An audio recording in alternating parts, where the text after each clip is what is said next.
Oh yeah, guys. Old school rock and roll right here. It's some heavy drums right here.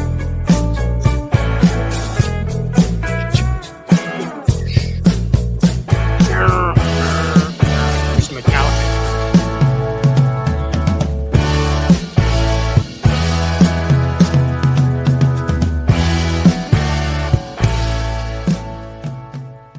Well, hey, everybody. Welcome back to Amped Up. I'm Cliff Schecter.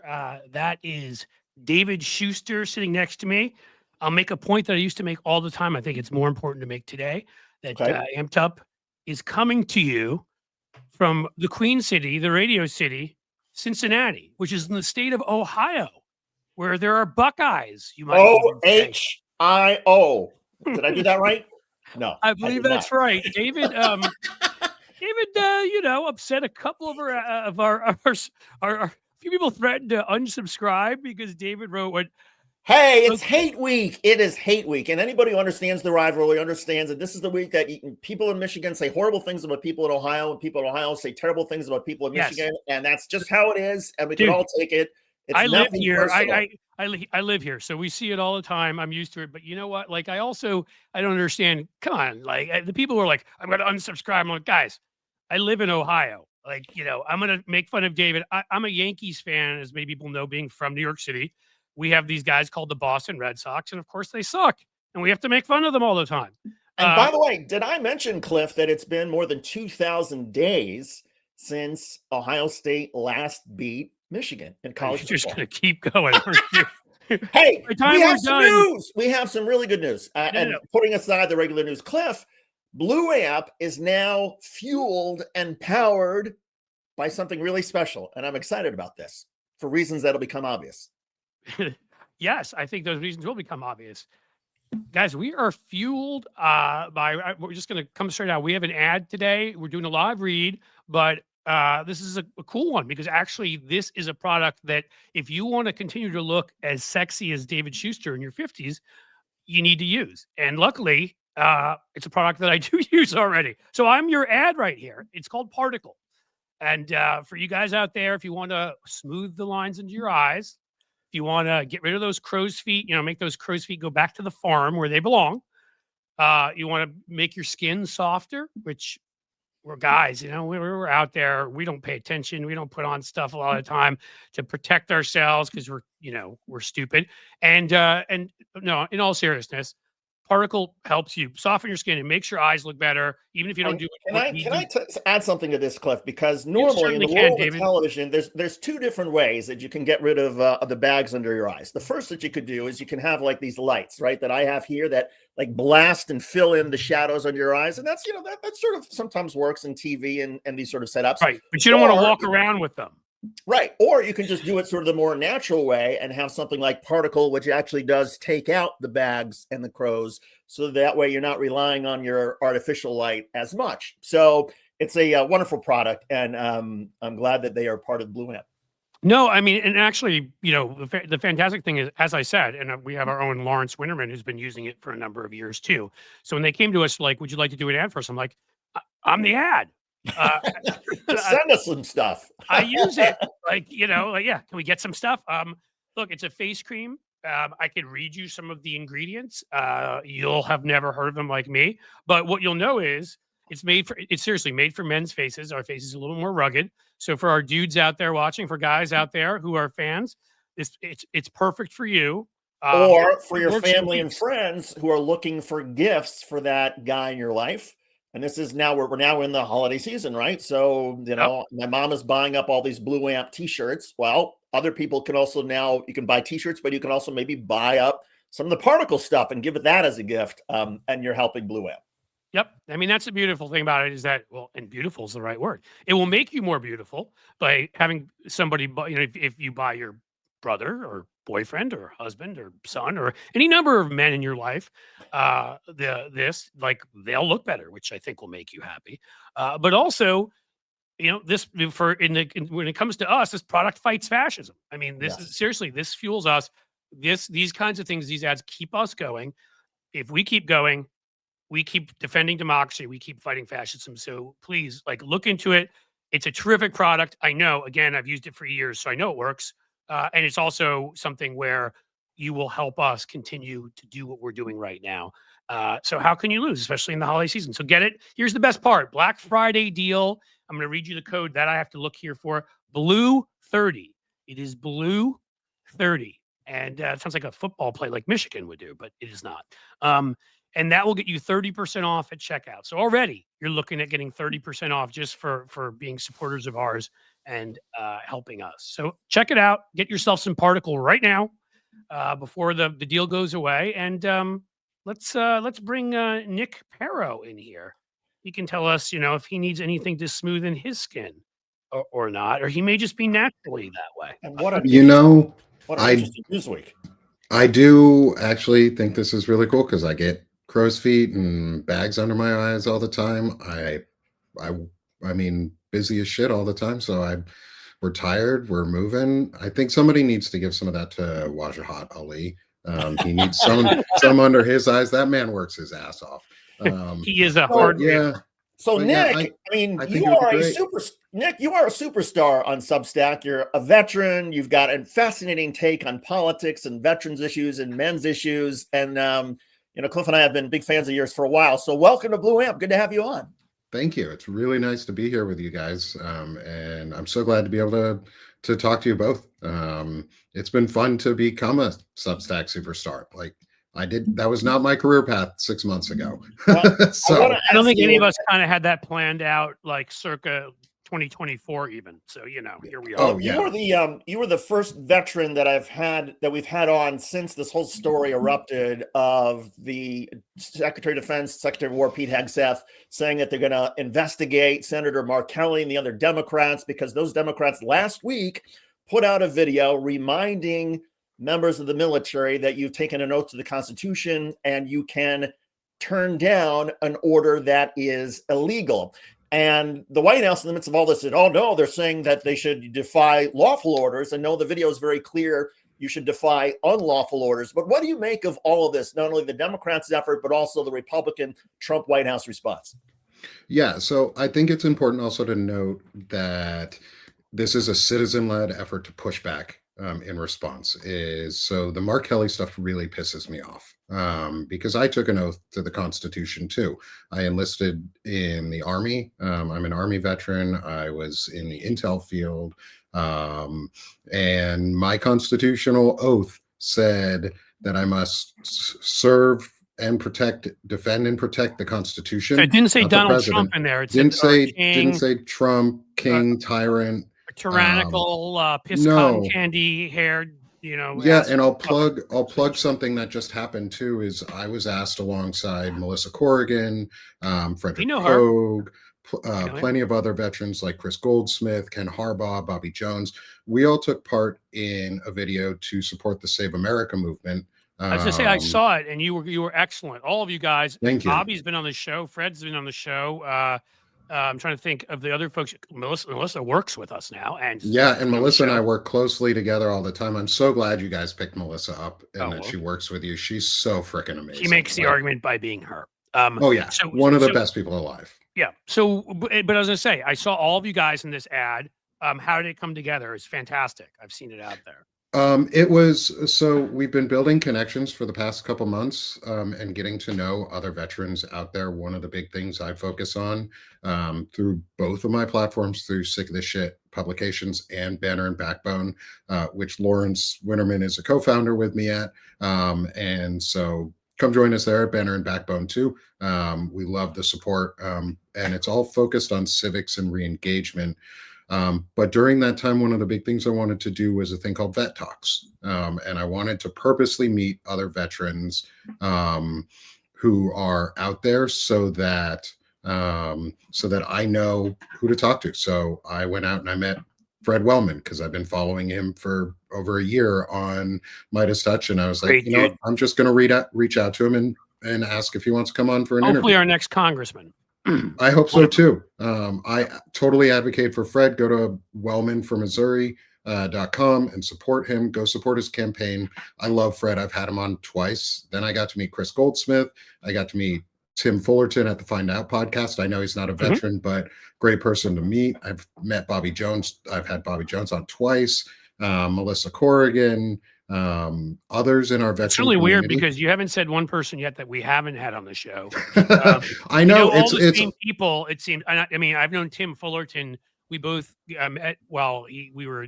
I was doing digital PR, and he was a digital strategist for Everytown for gun safety. So we're going back to like a decade and a half ago, and then he worked for the Obama administration in digital. I think he ran digital for the Interior Department. So, and the Find Out podcast. I mean, Chris Goldsmith. He's been on the show here. That dude's a badass, scared of nothing. Love those guys. Yeah, so you're doing great work with great people, obviously, and well, you're a great person, so that fits. And so it came together all after all this communication and all this networking and community building that we've been doing, trying to purposely introduce ourselves. Like nobody knew who I am or who I was 6 months ago. I wrote a couple articles on Substack about Stephen Miller because he's a nasty piece of shit human being. In his defense, he does sleep upside down. Well, I have decided he has micro ego syndrome, and that he is the brainworm that grew out of RFK's head and is just basically like a walking human penis. And so, I mean, the profile fits if you look at him. So yeah, yeah. And so, like, I've taken this approach where everybody else gets to be unapologetically like shitty. And so after meeting all these people, I realized we get to be unapologetically not shitty. And some of that means men need to take accountability, but without backing down. And so I took part in that video because I was like, well, I've been out here, I've been putting my voice out, and it would be a shame not to take the opportunity to increase that visibility so more people in my community can have a voice. Because I speak for folks with chronic illnesses. And I speak for other veterans, and I speak for people in my community who don't have a voice, and I'm proud and glad to be able to do that. And that's where I come from now. And some Republicans in Congress have suggested, and I think they do so without, or perhaps by deliberately lying about the original Mark Kelly slap video, et cetera, et cetera. But their argument is, well, we get into sort of dangerous ground when elected members of Congress are suggesting to the military you should, think twice about an order. And there's some, I guess, there's some veterans who sort of resonate to that, and maybe they haven't seen the ad either. But the other thing that's sort of mind-boggling about this is, correct me if I'm wrong, even if you were to defy, as a member of the military, a lawful order, let's just suppose that's what's the charge would be insubordination. It wouldn't be. It's not. You're not correct. Right? Correct. Yeah, you're allowed to disobey orders in the military. You'll get punished for it if they are lawful orders. If they're found to be lawful orders, you'll get punished for it. The assumption is they're lawful, typically, is what it is. It's presumption of lawful. And then that being said, you have the choice. It's mission command. So the best thing about the U.S. military in general is we do this thing called mission command. We've done it since World War II.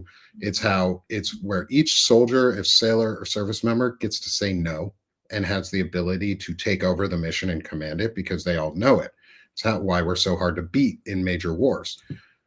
But it also means that the guy who's flying the helicopter for, say, the president, if he gets an illegal order to steal the president or steal the vice president and bring them to a secure location after, say, the January 6th riots, and possibly hang them or do whatever they were going to do to Mike Pence at the time. Yeah. That service member has the right to say no. And that's you're supposed to. You're supposed to. You're supposed to. I mean, so look at this so everybody can understand it. When Colonel Nathan Jessup ordered the code red, Privates Dawson and Downey should have said no and not engaged in it. Is that correct? Does anybody know what I'm talking about? I'm sorry. I go to a few. I don't know code red. I go to a few good men joke and I lose everybody. Okay.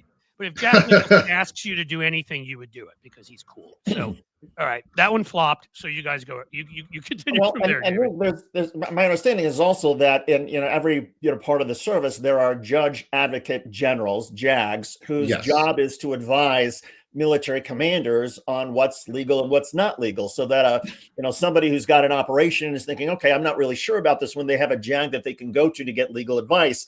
Part of what the Trump administration has done, and Pete Hegseth at the Department of War, Department of Pentagon, whatever you want to say, defense, they've gotten rid of all these JAGs, right? I mean, so there's nobody to go to.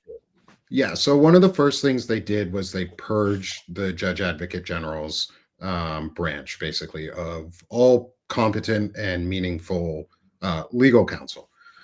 That said, there are organizations now that are out there that are doing the work. There's a group that, I had it up.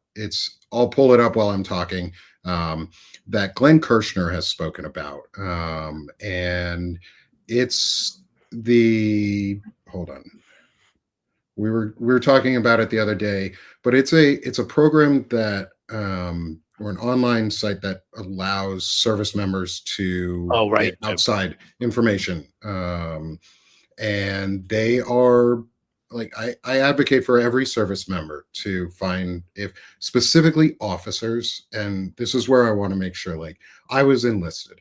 And so my oath of enlistment was different than the oath of commission, both of which do not say you obey orders of all orders of a president. You only obey lawful orders. And in fact, it is your second part of your oath in the final statement, at least on the enlisted side, is if you do obey illegal orders, you will be punished under the Uniform Code of Military Justice, which means I was just following orders is not a defense, because you will get punished under the Uniform Code of Military Justice. Yeah, we heard that one somewhere else before, and it didn't work there either. It doesn't. Yeah. I'm referring to Nuremberg, of course, the trials. Like that's. Yep. I'm just. We need our own. Yeah. We need a new Nuremberg. We need whatever we're going to call it, be it the Epstein trials, be it the pedo trials, like whatever we want to call it. We just need to get ahead of everything that's going on, because at this point, I'm going in for the rest of the 12 months that we have left until the next election.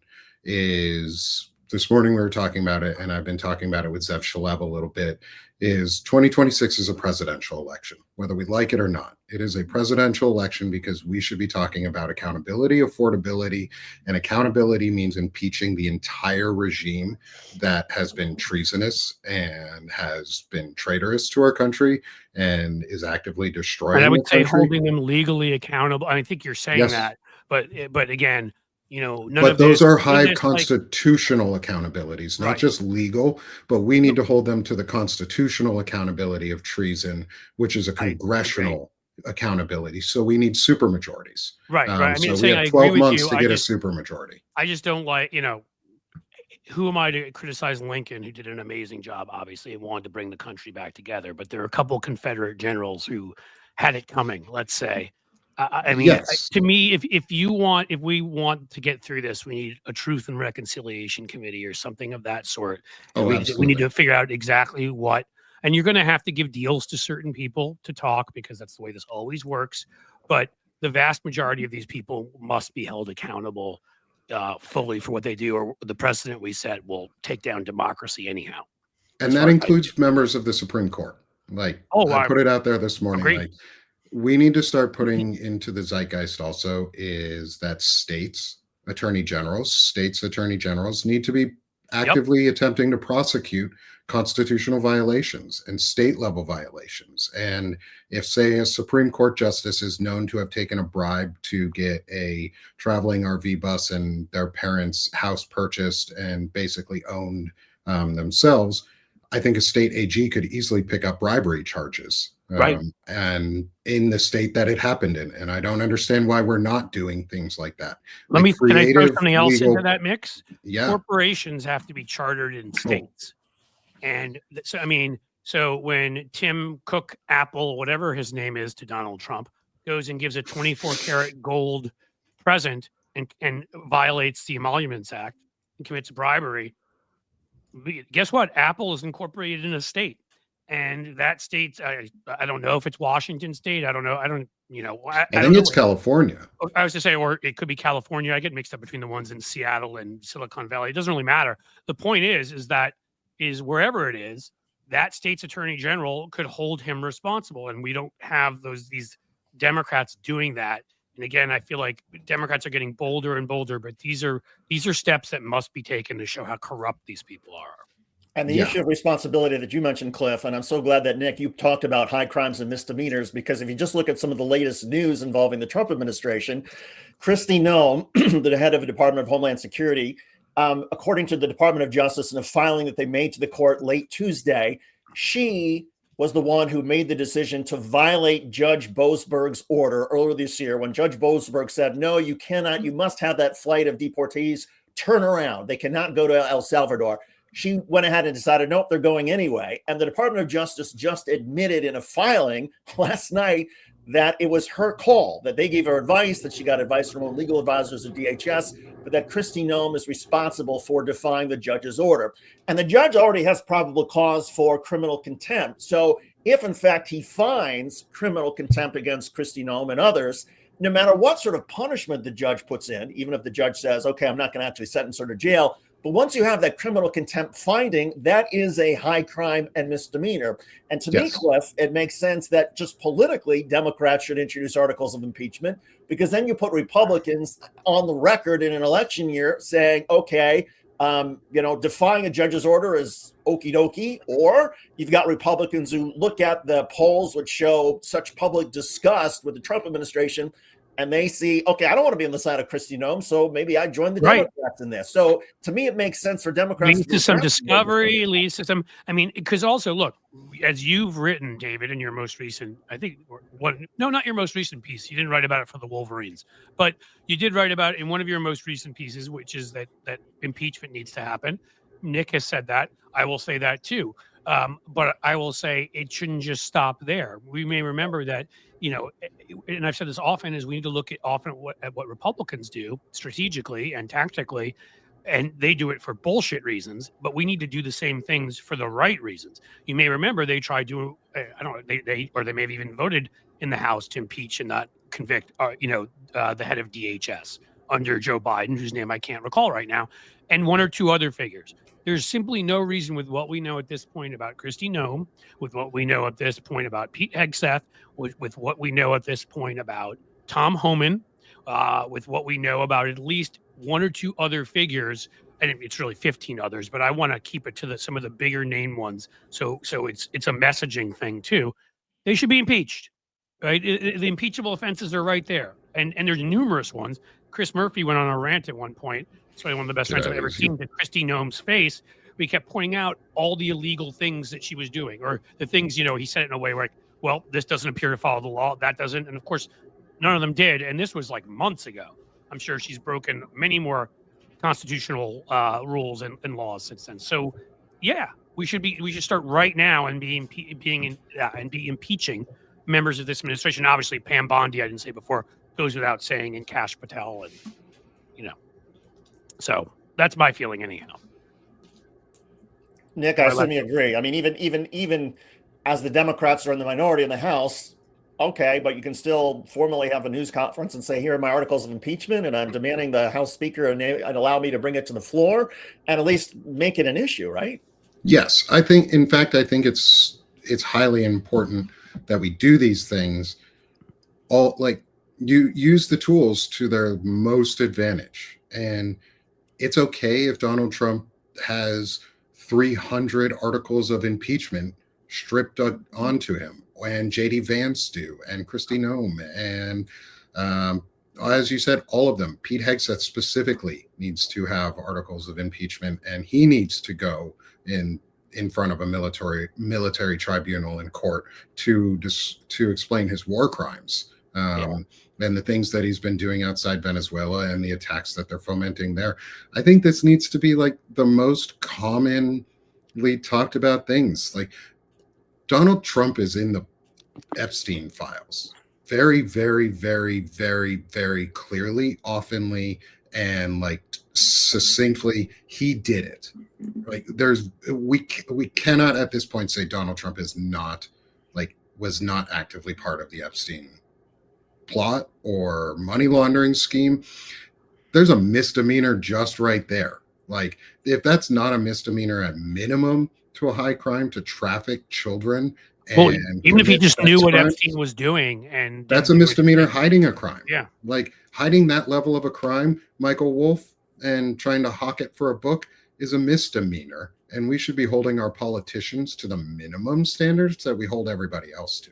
Like, that's my problem, is we hold politicians to such a low standard in this country. They get away with everything when they should have such high standards for their behavior and action. But also looping back to the original Mark Kelly statement and like on the fake treason talk and seditious treason, the reason I'm using these words so like correctly rather than what Donald Trump is doing is because he co-opts everything. He has co-opted impeachment, so it didn't mean anything. He co-opted stolen elections, so that Democrats were afraid to even ask for recounts in 2026 or 2024. Like, nobody asked for a recount. That's why they do it, right? So when they push that kind of crap, it puts you in a corner where if you try to say the same thing, You sound like a it makes it look conspiracy like you're just theorist. copying them, and you're just right. Like they do the real stuff, and then yeah. So we need to put it out there, and we need to do it correctly, and we need to use the words and like talk about they're treasonous because they've done this. Like Donald Trump has had treasonous actions, in my opinion, because he is actively aiding and giving comfort to enemies of our country and our allies. He is actively comforting Mohammed bin Salman. He brushed off Jamal Khashoggi's murder and dismemberment and death in the White House. He rolled out the red carpet for Putin on US soil and then got in the beast for 10 minutes and had a conversation where there was no recording of what happened. And let's never forget January 6th, obviously, which Jack Smith has now leaked, or he hasn't leaked it, but somebody has, and enough has gotten out there that it's quite clear that he had a case that Trump not only, at least from everything that I've read on this, that not only did Trump know about it, but they helped finance these people coming to DC.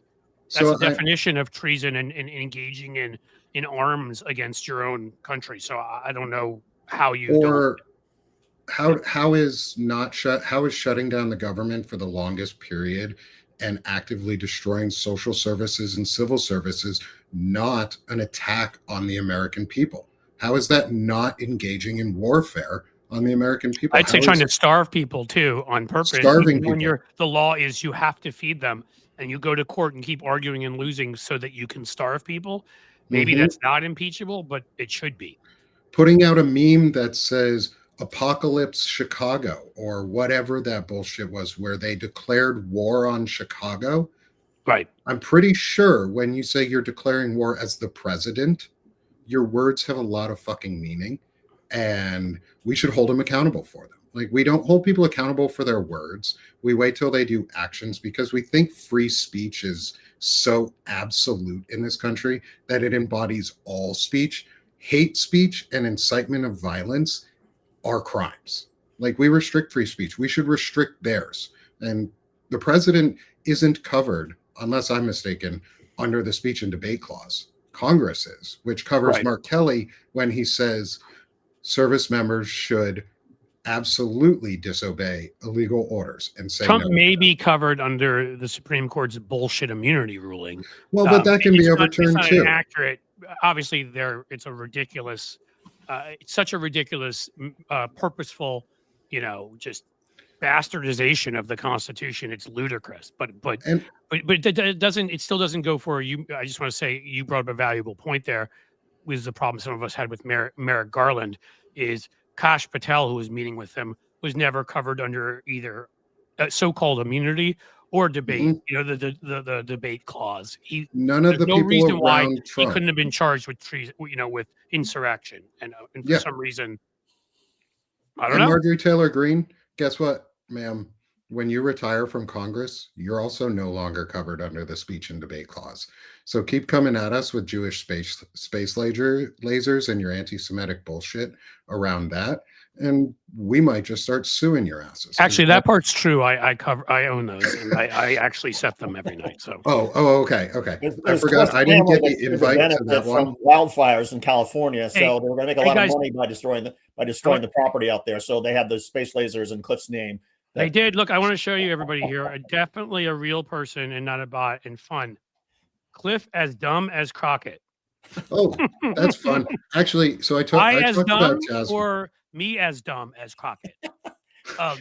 Cliff as dumb as there's Are you a supposed to bot be or are like you Russian? Hello there, comrade. Would you like to speak with us after the show? in Soviet America, Crockett crump you. And so what we need so here's I want to get both your opinions on this, because I talked about this morning a little bit on one of my shows. Was Jasmine Crockett. She's possibly running for Senate in Texas, and with 2020 right now, like this 2026. Yeah, I was unaware of that. I mean, my worry is just, we've already got Tallarico in there who's doing a terrific job. Colin Allred, like I don't want them to all go so nuts that they tear each other apart. And so I want to advocate that Representative Crockett stays in the House of Representatives, because she's one of like 3 individuals who should be Speaker of the House. I would agree with that. Speaker of the House has a very high probability of becoming the interim president of the United States until a new one can be agreed upon by Congress. And that's going to take frickin' forever. And the one who should be in charge of it is Jasmine frickin' Crockett, because as somebody said today in our chat on my morning show, was on the window of discussion that I do with Senate America. You guys should definitely meet Gavin and Sherrod at Senate America. They're 501c4 that does grassroots pro-democracy, moderate progressive policies that everybody wants. It's awesome. Messaging around that. Is someone said Jasmine Crockett is Michelle Obama without a filter. And I think that's a great comparison. She doesn't go low. Two incredibly powerful women. She doesn't go high. She goes low. Yeah, she goes low, but she makes really compelling and easy to understand points. She talks to the people. She would be a fantastic Speaker of the House / interim to full-time president. Like, that's what we should be putting out there is please stay in Congress, in the House of Reps, Jasmine Crockett, win that seat, become Speaker of the House and president. That's what I want. Even if the Democratic caucus has decided that Hakeem Jeffries is the next speaker, if Democrats take control, and whether we like that or not, but just by the Democrats taking control of the House, there may be committee chairmanships for Jasmine Crockett. I mean, her voice gets elevated in all kinds of ways. It's not just her voice that gets elevated, but her concerns and her issues then can become the priority for what the Congress focuses on for the next 2 years leading up to 2028. So just with the prospects, and I think they're 98% that Democrats take back control of the House, I would think if I were a member of Congress, I would say, okay, I'm going to stick around because it's really going to get fun a year from now. Yeah. But I also want coalition building where we can win the Senate to a supermajority, where an impeachment could actually be a conviction and removal. Because I would say this. I can be wrong about this, but I've been doing this stuff, reading this stuff for years, and I've always been a pessimist, due to how all this stuff works, that we respect a filibuster that exists nowhere in the Constitution and should not be there. And get rid of it. And you need the 2/3 majority, as you're talking about, to convict. So but I would tell you at this point, people I talk to in Washington, other things. First of all, we just need to win a supermajority because we need to win a supermajority because we should have an FDR-like election and wipe them out. Yes. But if we don't, I would say that I think the group of senators that John Thune has inherited his corporate control over from McConnell, I think he would bring them along to convict at this point. I think they've all had enough of Trump and realized the damage he is doing to them, and that they made a bad long-term bet. And I wish they'd just come out and say it then. Well, so do I. They're too wimpy to do that. It would have to be at that moment, at the last moment when it's happening, and then they'd be like, okay. I mean, there've been a few that Massey and others and who've had the courage to say it. And again, I'm not saying I love everything about these individuals. I'm just giving them credit on this. Mm-hmm. They've had the courage to stand up to Trump, but I don't expect those senators to. But I do expect if potentially if they're in a position where they could be the deciding votes, I think they might just decide at this point that they need him gone.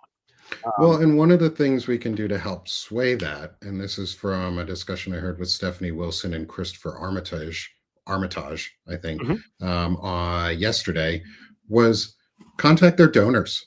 It's donors are public record for elected officials. Mhm. Contact their donors and ask them, how do you or your employees feel about this, and this policy that your person voted for you? Do you really want your name attached to this type of messaging? Do you want to be known as a white supremacist organization?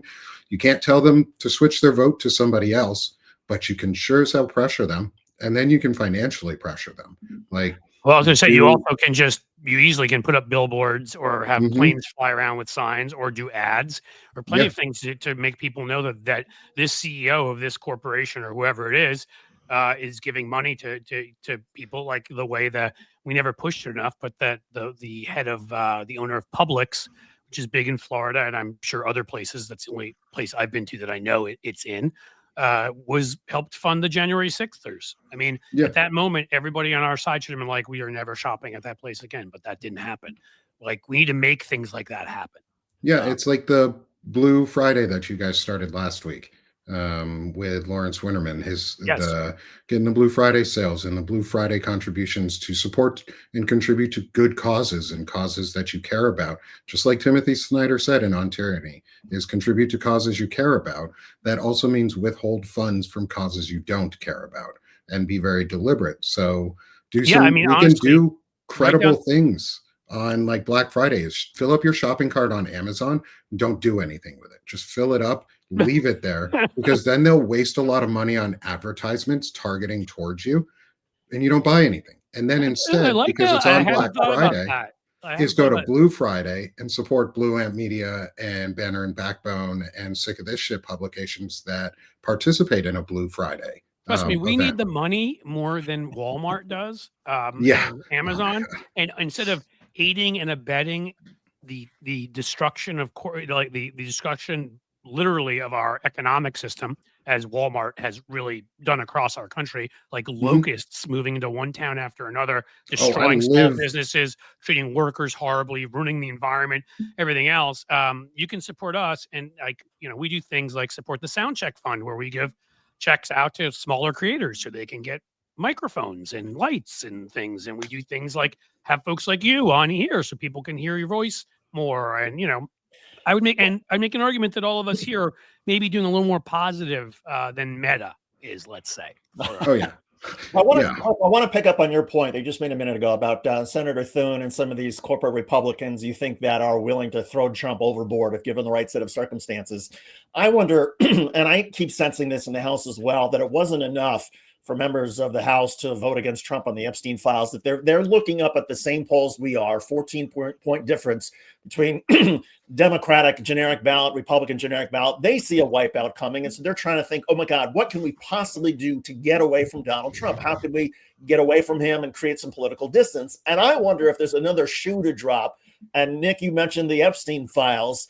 They're Yes. supposed to be turned over in the next 30 days. I think you're absolutely right that Donald Trump is all over these things, photographs, videos.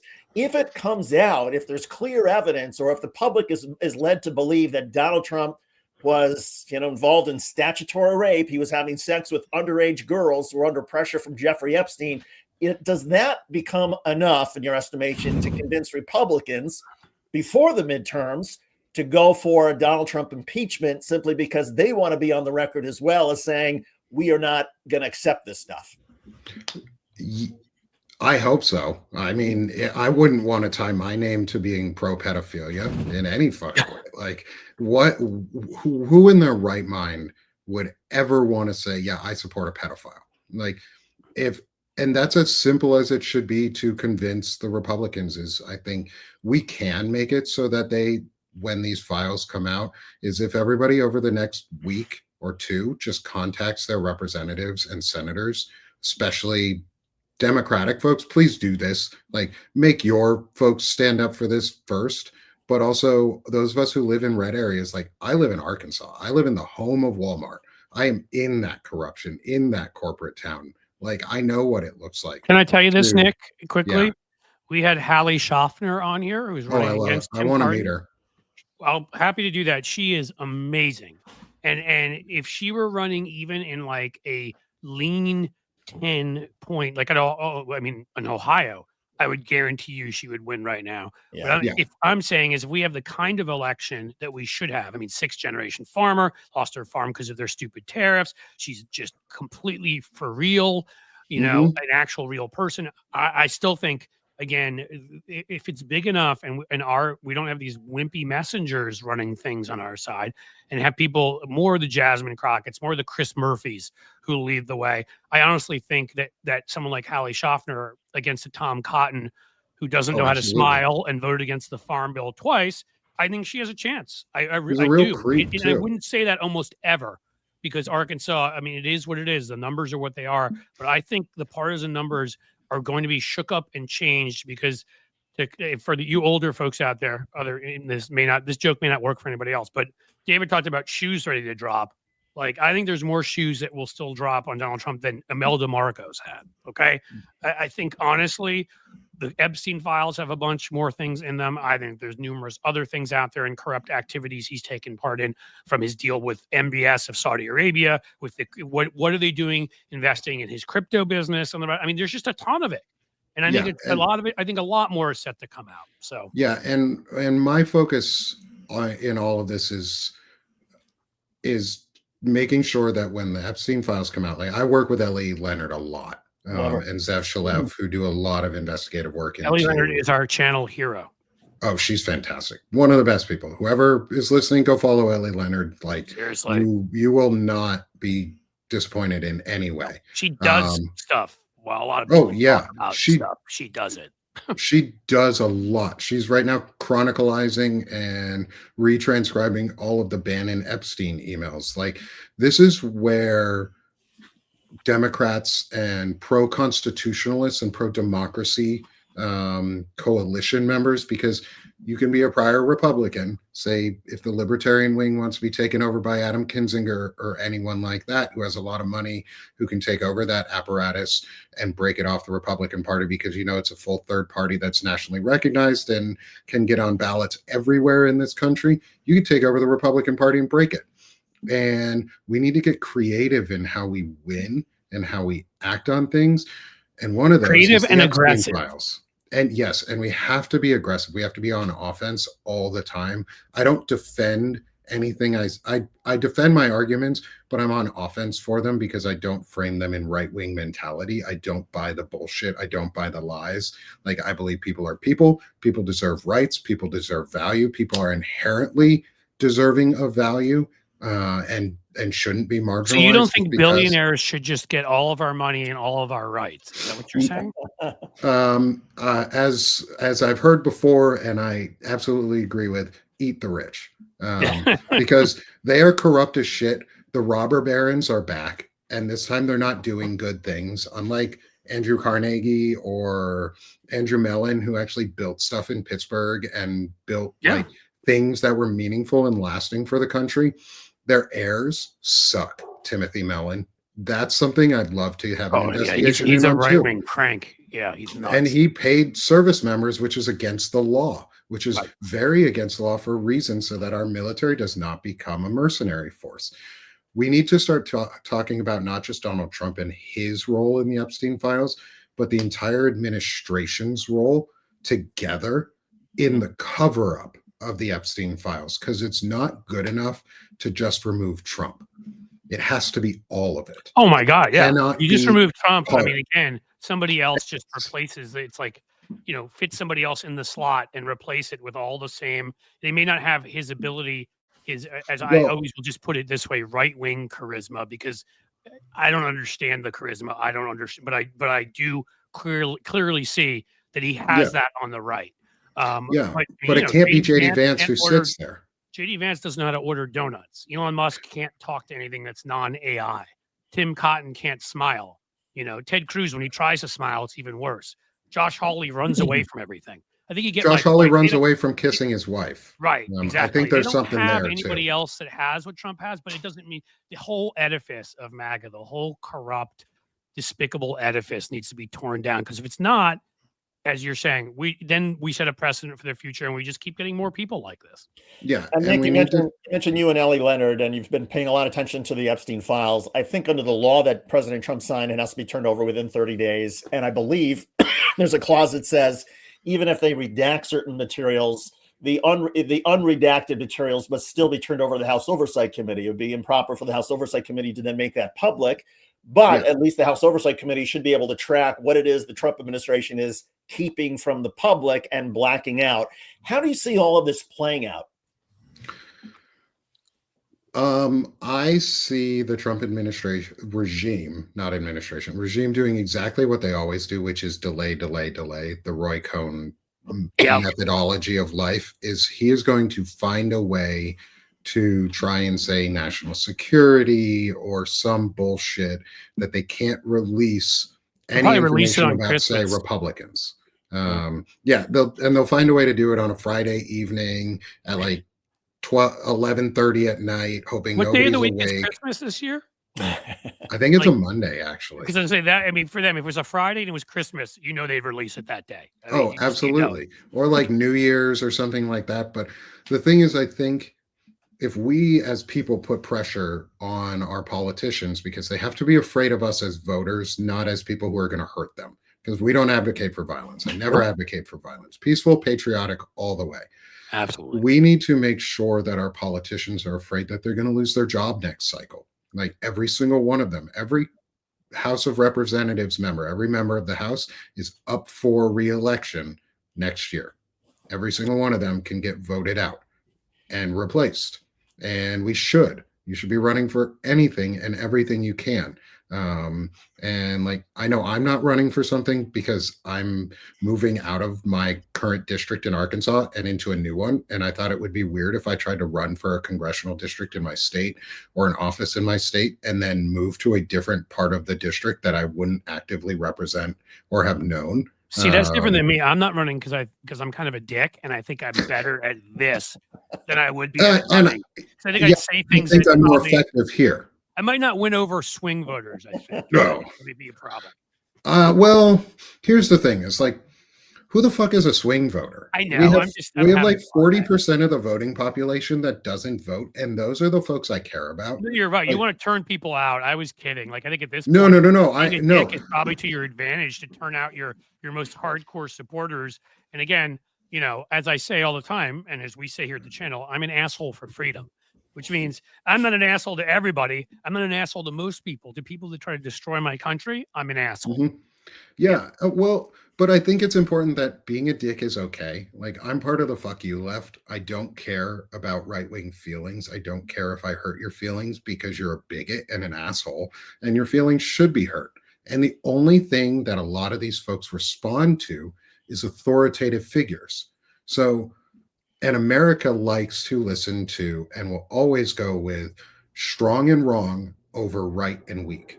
That's what, George W. Bush said that, and he was right about that. And we are strong and right, and that's better. Like, we can be both. We can be an asshole for freedom.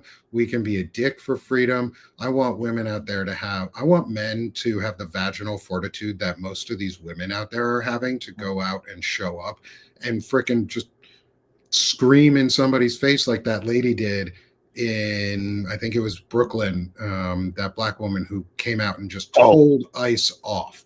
That is so the energy we need. Like, our friend Alex Lawson did that, who David and I think met through Alex, who's the head of Social Security Works and based in DC, and probably one of the best organizers on our side over the last 2 decades. I mean, I could go through it for a while. We've had him on the show before, and Alex on his block there, the ICE showed up, and I mean, he didn't hesitate for a second in that video. He went right up to them, screaming how, that they were Nazis. They should be ashamed of themselves. What do your kids think of you? This kind of stuff. And I mean, they could have thrown Alex up against a car, arrested him, done whatever. He didn't, and he's got kids, but he did what we should all do, what we need to do when we're trying to protect what our country is. Well, and there's Yeah. that woman. I think Nick, you may have also been referring to the woman. I think at the courthouse in New York, the Jamaican woman. Jamaican woman, Yes, yeah. yes. Said to the ICE officers something like, your wife is fucking on you, your kids hate you. Like I was like, Mhm. and she was That using was also. I remember outstanding. because we did a video and I had to like bleep out all this different stuff, whereas Alex was able to do it clean.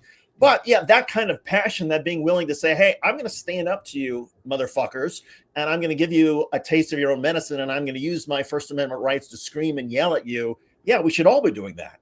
Right. And we should be authoritative when we do it. It's not so much, it's not even just about being strong. Like I put out a lot of stuff that's pretty vocally aggressive at times. But I try and be right when I do it.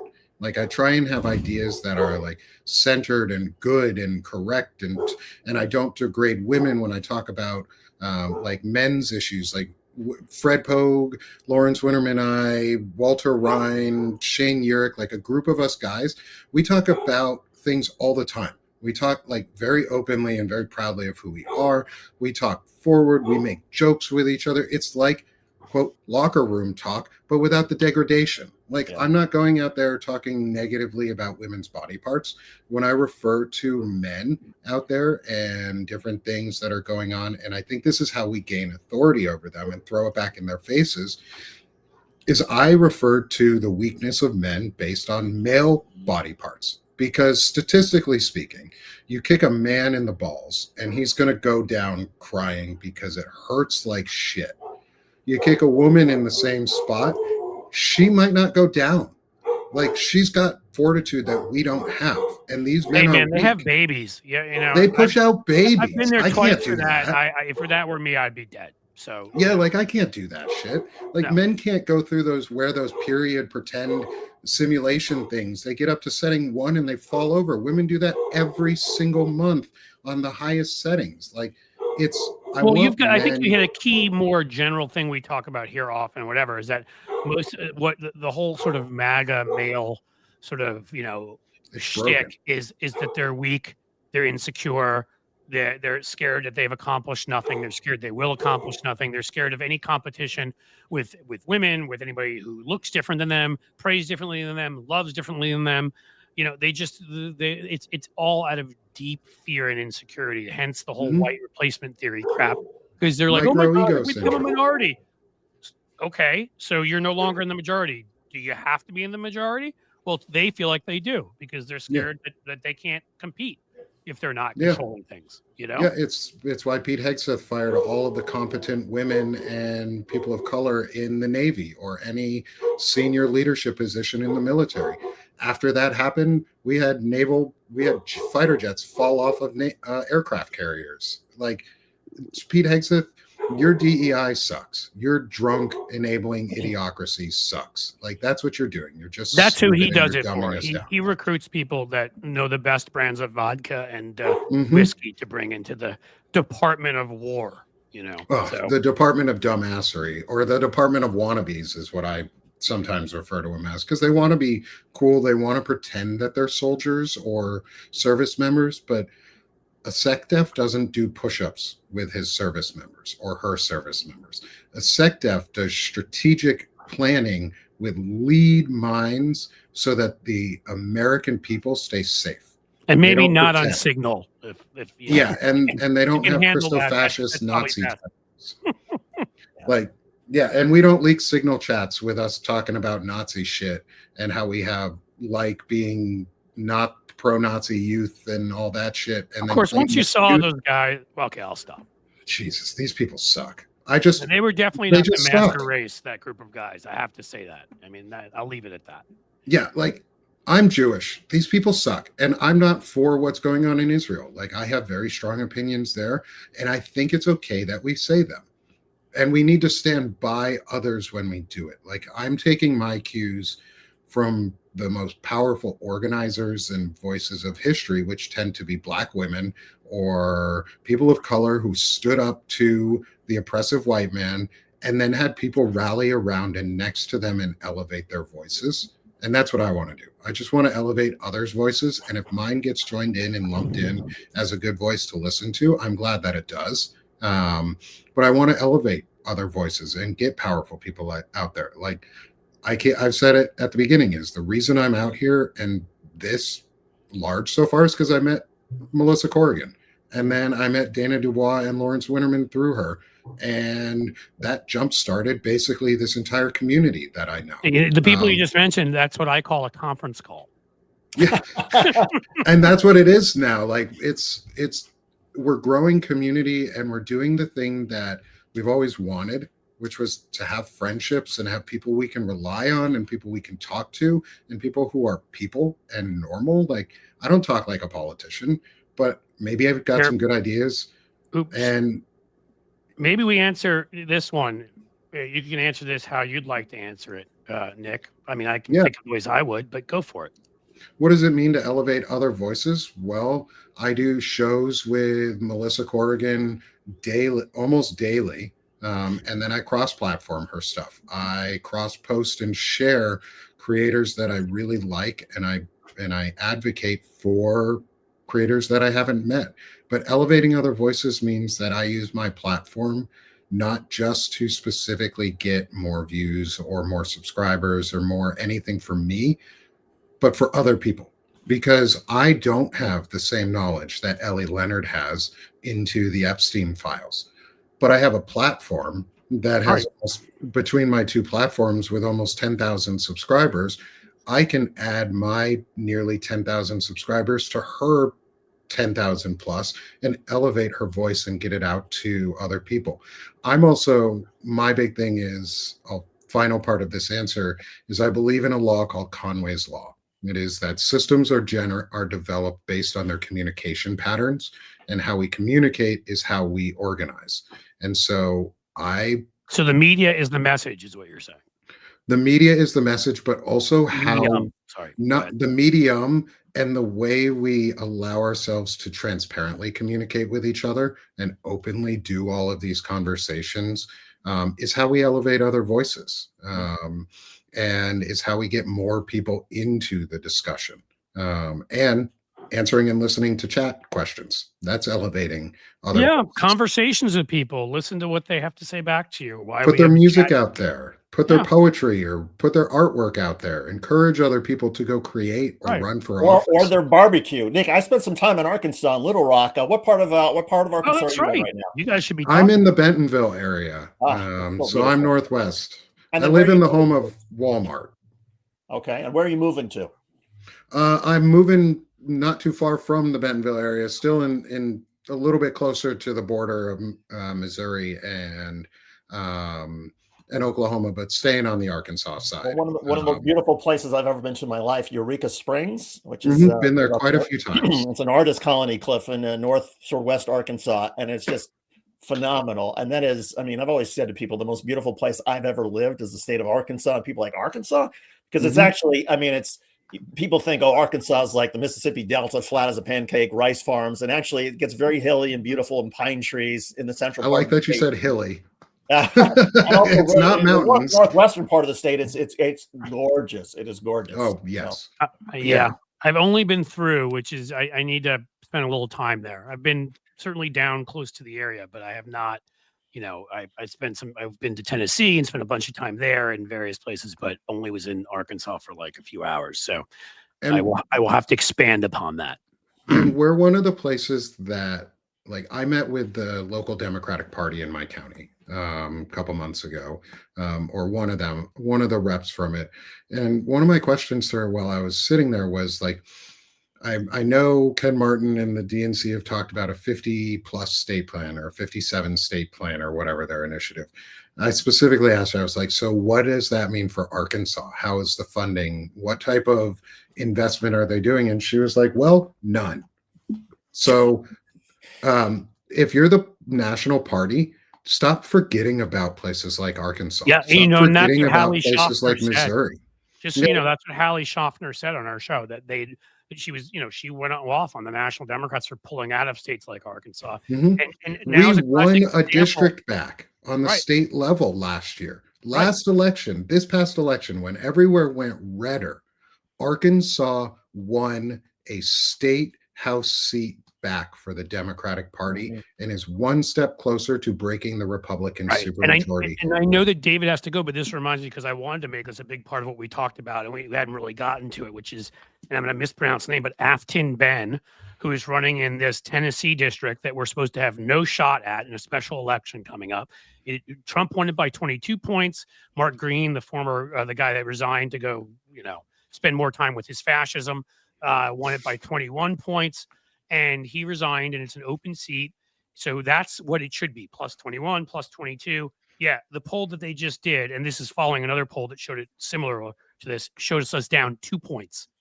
He's down 2 points to the Republican running in a 22-point Republican district. And again, I'm not saying Tennessee and Arkansas are exactly the same, but you've got two states that Democrats have kind of pulled out of, given up on.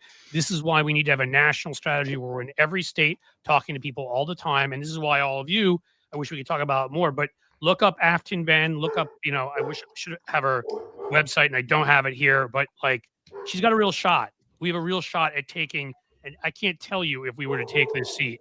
Like you think that there's been like sort of an explosion in Washington among the political press with what happened, in our election this year, that we had the regular election. My God, if we were to win this district, like the obituaries of the Republican Party, donors would stop giving or give less. People will run less. People will start to retire, who are incumbents. It affects everything.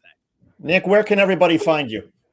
I can be found in a couple places. So I can be found on Substack at sickofthis.substack.com, or Sick of This Shit Publications is my main home. I do political commentary, social commentary through poetry and live events. I also talk a lot about chronic illness and community building. And then everyone can also find me over at my other publication, which is Banner and Backbone Media. And we are building civic-based content, elevating powerful voices. We do talks on the intersections of technology and fascism. We have a new show called The Rant Act with Melissa Corrigan and Shane Urich, and we're a community building center. That's what we're trying to do. And we work a lot with Centered America to boost ourselves there. And their platform and the message that they're trying to get out about moderate progressive values that most people care about. So it reminds me of that old saying, early to bed, early to rise, work like hell and organize. And I would add a twist that when you're working like hell and organizing, Cliff, sometimes you get those bags under the eyes, right? And work and organize. Sometimes you get bags under the eyes. It actually, and then you got to put that particle stuff up there, and it takes it right out. I would say, as we're ending here, look at David is pointing out by particle. Right. As we're ending and we're pointing out, look at that. You've even got Lawrence Winterman has put a QR code up there for those of you who want to purchase Particle. They are supporting this show, which means they are supporting us in what we're doing right now, having these conversations. I've used it for a number of years. It will make your skin softer. It will get rid of the bags under your eyes, crow's feet. We said, get the crows back to the farm. All right. And it will do that for you. It's excellent. It is terrific stuff. We have Blue 30 is the code. It's our special code for you guys to get 30% off. It is stuff made particularly for men's skin, which is more rugged, more rough. But so the men out there, you can grab yourself some. Lawrence Winterman has been using it for a number of years. How can you not if Lawrence uses it? But for the women out there, you can get it for the men in your life, no matter who they may be, and support you and support us while you're doing it. So again, please check out Particle and also check out Nick. Nick, it has been a pleasure. Longtime fan. Long time. You haven't been doing this for that long, but for several months, been watching, admiring your work and that of Ellie Leonard and all the stuff you guys are doing together. And so great to have you on Blue Amp. Thanks for doing this. Thanks for having me. It's been so much fun to meet the both of you. Everyone out there, go grab them by the emails and don't stop until we get to the end of this, because we can take this all down. America. I'm getting more optimistic all the time. He's faltering, and it's time for us. It's our time. How about we just? It is our time. It's our time to rise, restore integrity, service, and ethics into the American ethos. That's what we're doing.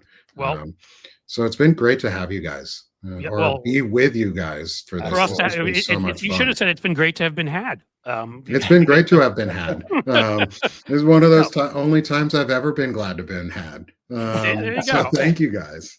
Thank you, Nick. Take care, man. Thanks. You We'll too. talk again soon. David, I think Good show, Cliff. Well done. you've got children to go pick up. I'm gonna go do that. And I have, I have to go spend some time with my kids and maybe put on some particle to make myself. That's right.